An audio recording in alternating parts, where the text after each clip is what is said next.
Netflix தளத்துல வெளியாகி இருக்க டெஸ்ட் திரைப்படத்துல நயன்தாரா, மாதவன், சித்தார்த் போன்ற பல நடிகர்கள் நடிச்சிருக்காங்க. பிரபல நடிகர் SV சேகர் அவர்கள் இந்த திரைப்படத்துல முதல்ல கமிட் ஆகியிருந்தாராம். அதன் பிறகு இந்த திரைப்படத்துல இருந்து படக்குழு இவரை நீக்கிட்டதா சொல்லப்படுது. இதை தொடர்ந்து டெஸ்ட் திரைப்படத்துடைய ரிலீஸுக்கு பிறகு நடிகர் SV சேகர் அவர்கள் அவருடைய ட்விட்டர் பக்கத்துல ஒரு விஷயத்த ஷேர் பண்ணிருக்காரு. அதுல என்ன சொல்லிருக்காருன்னா, என்ன ஒரு திரைப்படத்துல புக் பண்ணிட்டு அதன் பிறகு அதுல இருந்து நானா விலகினாலோ இல்ல என்ன விலக்கிட்டாலோ அந்த திரைப்படம் ரிலீஸே ஆகாது, வந்தாலும் அது ஓடாது, இது வரலாறு தொடர்கிறதுன்னு சொல்லிருக்காரு. நடிகர் SV சேகர் இந்த மாதிரி சொல்லிருக்க விஷயம்தான் இப்போ சமூக வலைத்தளங்கள்ல பேசும் பொருளா மாறி இருக்கு.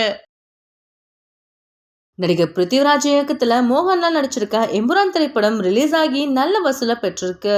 பல சர்ச்சைகள்னால சில காட்சிகள் இந்த திரைப்படத்துல இருந்து நீக்கப்பட்டிருந்தாலும் இந்த திரைப்படம் மக்களிடையே நல்ல வரவேற்பை பெற்றிருக்கு.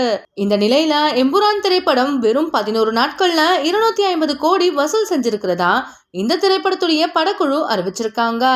இதுக்கு முன்னாடி மலையாள பாக்ஸ் ஆபீஸ்ல முதலிடத்துல இருந்த மஞ்சுமேல் பாய்ஸ் திரைப்படம் 242 கோடியை வசூல் பண்ணி இருந்துச்சான். அந்த திரைப்படத்தை எம்புரான் திரைப்படம் இப்போ பின்னாடி தள்ளி இருக்கு.